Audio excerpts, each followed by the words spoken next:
Here's a Christmassy blessing video of sorts.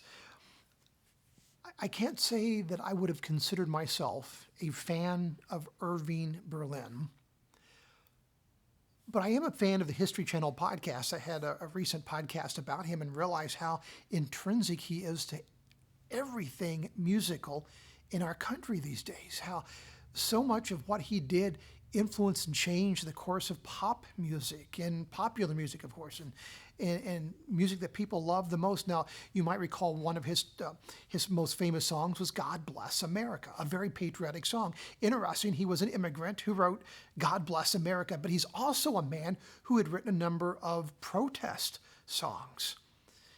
And yet, he considered God Bless America his favorite song he wrote. He also wrote the song that became the best-selling record in America, White Christmas, and he was a Jewish man.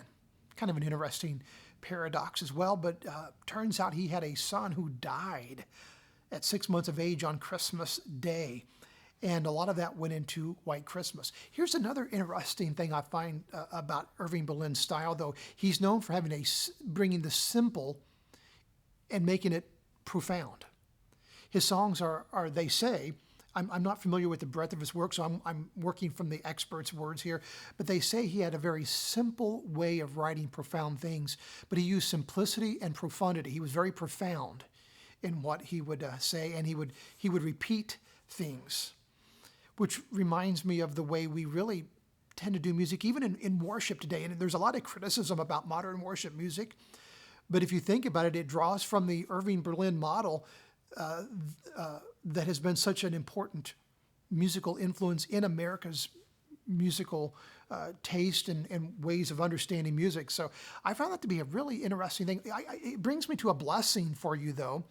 I could bless you with a White Christmas, but here's what I want to bless you with. May God give you the blessing of loving and listening this Christmas season, of loving and listening. May you have that blessing. May you have the blessing of being able to listen to people and listen to ideas that you do not agree with, but the ability to listen with love and openness.